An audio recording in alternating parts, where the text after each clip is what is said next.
Hey, my name is Mikala. I'm the owner of Let's Learn Tutoring. I'm super excited to be here today. What we do at my business is individualized learning. What that means is making everything unique for each individual brain. Whether our kids have IEPs, unique learning needs, or just have special preferences, we want to accommodate them to give them a fun, memorable learning experience that they're excited to show up for.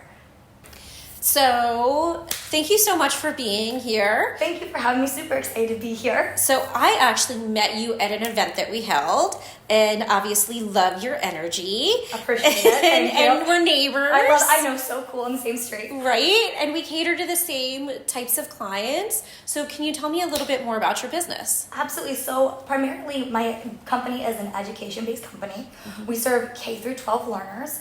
But one of the things that we're super excited that makes us a little bit more unique, instead of just being Let's Learn Tutoring and tutoring our academics, is we actually are more so private teaching. And so that might be teaching academics, or it might also be teaching functional life skills. So a lot of times that means that, families will come to us, we will break down learning, we'll create actual individualized plans. We're not just homework help, it's not workbooks, it's truly private learning that's going to be fit for your brain, that gets kids excited to show up and wants them to pursue learning and have positive relationships with growing and building. So that's kind of a little nutshell what we do. Awesome. So who is the best student for you? Honestly, it's going to be any family who's going to be looking for unique individualized learning. Whether your student, for example, may have autism, sensory needs, unique learning needs, or maybe just doesn't have a positive relationship with school. Mm-hmm. It's anybody who's looking to have a different approach to learning that we're really going to work best with. In addition to just academics, though, it really just comes down to trying to do a mentoring piece in there. Because learning isn't just about school, it's about relationships. And it's families who are willing to do something that's a little bit unconventional, get a little gritty, get a little excited, put your kid in an environment that's a little different, and have a different relationship. Because when we're excited and we know, like, and trust somebody, we're going to want to learn from them. So it makes our experience much different. And so those families are usually families who are usually excited, open to different approaches, creative, willing to get active, and are not just looking to improve grades, but are looking to improve the overall mental health of their kids as well and build confidence within inside of them. So what led you down this path of education? I actually went to undergrad studying to become a teacher. I finished with 2 different degrees, actually Bachelor of Arts, Bachelor of Science, and I was a classroom teacher for a year. I also have 2 different minors. So I was like, in college, it's like, I want to do everything, get my money's worth. Stay for 5 years, way too long. But part of that was, getting a special education background as well as an ESL background. Mm-hmm. And I really had a heart for helping kids that didn't learn a traditional way, mostly because I was a student that was an IEP kid. Mm-hmm. I didn't learn a traditional way. I was not a strong student.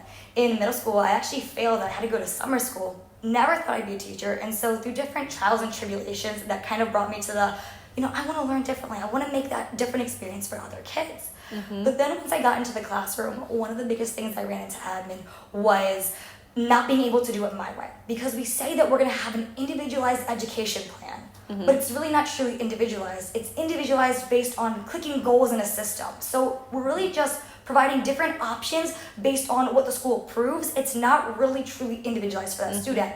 And because of those restraints, being the crazy teacher who gets on tables, who jumps, who throws things, and does wacky things, they're like, oh, we can't teach like that. And that's where I was like, I'm out. I am not doing this. I have to be able to do it my own way. And so I started teaching part-time. I didn't expect it to, or tutoring part-time mm-hmm. as a business. And it kind of unfolded into this area of started as tutoring. And then I went into private education, mm-hmm. private teaching, and then eventually grew into a company. So was not expecting to have a business, but it's how it unfolded and I wouldn't change it. Awesome. Who was the biggest influence in your life? I'd say the biggest influence in my life has definitely been my dad. Mm-hmm. Simply because, both my parents, my mom and my dad, are both ex-military. Mm-hmm. So growing up, very strict, very much routine-based, organizational skills. I do not have them naturally, but I appreciate them.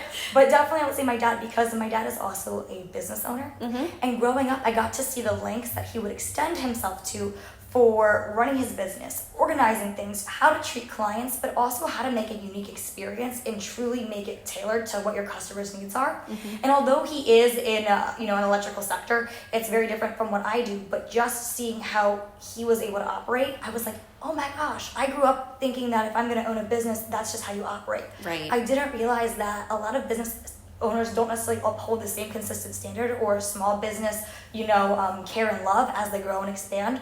And I'd say that he's been that biggest influence because he's someone who has always pushed me to say, okay, that's good, but what's next? So not just it's good enough, it's you should feel proud, but what's your next move? Mm-hmm. What are you going to do next to continue to level up? And so that's why he's been my biggest influence. I love that.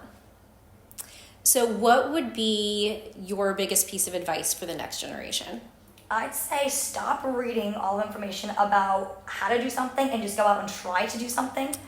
I think a lot of times we get stuck or we have fear and we just have to info digest, but we don't do enough of actually doing it. Mm-hmm. I've never taken a business course. It might have helped, I don't know, but guess what? I'm able to do it. I've been successful. I continue to grow and I would love to see continuous things.